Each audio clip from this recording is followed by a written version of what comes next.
Drive Time News Hour. And I'm happy to have join me today a guest that's been kind enough to join us previously. He's a historical broadcaster. Gil Gross is his name. And I recently, and he is, in my estimation, a legendary broadcaster. But I noticed on social media, Gil, that you've been manning the picket lines for the SAG-AFTRA strike. Yes, I have. That picture was outside Paramount, which being corporate daddy of CBS, I felt that was the place that I should be. Well, hey, and one other side question for you. Yeah. Does this strike affect your work as a voice for some of these holiday specials we hear, et cetera? It's not the broadcast contract. As a member of the union, I'm supporting other members of my union, but the broadcast contract is a different contract. So broadcasters, are your news people and your weather people and sports people and all that. They have a contract. They're at work. This isn't our contract, but we're supporting other members of the union for theirs. I know people as they have supported us.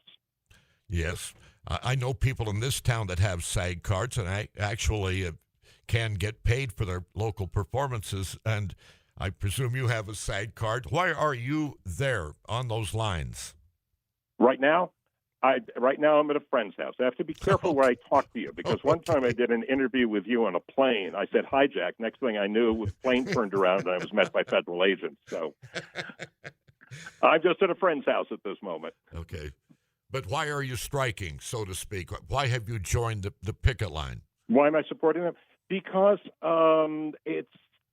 people need to make a living. Because I know people, see stars and things like that. Like, stars make all these much money. That's less than 2% of the union. In fact, on any per given day, 95% of the union is not employed. It goes with, being an actor and things like that. We get that. But they've got to to get medical, they've got to make at least $26,000 a year. You've got to do that for so many years to get vested in the pension fund and all that kind of thing. It's a tough way to make a living. There's that old joke about being in a restaurant in New York and L.A. and wanting a waitress and yelling, actor. It's tough. What the producers are trying to do right now is, for years, it was if you were lucky enough to be in a hit show. We're not talking about the stars. They're in a different category, and they're out there because coming up, they know what it was like. And most people will never be stars. They just want to be working actors. They're the person you see in the scene, behind the cash register and things like that, trying to make a living. It's most people, that's not what they do. Mm-hmm. And what the producers wanted to do is they want, as part of streaming, to pay, and this is where it gets weird, they want to pay only if you're in a hit show and not if they say, well, you guys want, money even if you're in a flop show. And we're going, well, actually, for the most part, you only get real money if you're in a hit show, because your hit show goes in syndication. You get residuals for a long time. If you're in a flop show, if you were in Seinfeld, you'll get money. If you're in Super Train, not so much. But let me ask you about Fran Drescher, who is representing the actors and writers. The actors. Okay.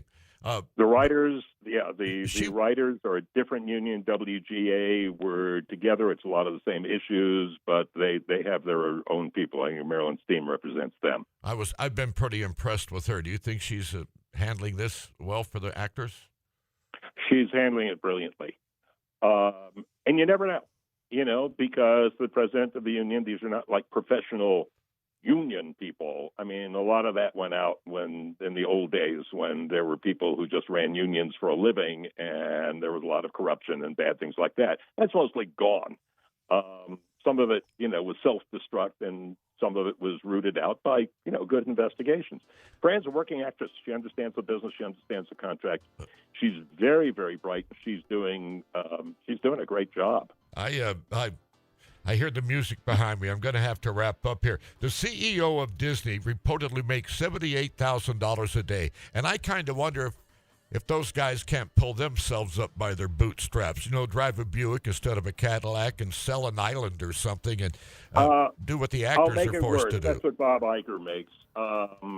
David Zaslav, who was head of Discovery, which bought Warner Brothers, makes $250 million a year, which he decided himself he should make. He's CEO; he can do that. So $191,000 a day for a guy who overpaid for Warner Brothers, just as Iger overpaid when he bought Fox for $50 billion.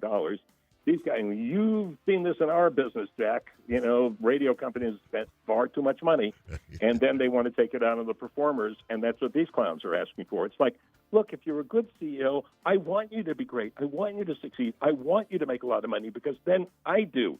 These guys did a lousy job, but they're paying themselves a lot of money. Gil Gross, thank you very much for joining us again. Say hi to your friends, and I'll have a hamburger with onions, okay? You got it, Jack. See you later. It's 23 minutes after 5 o'clock.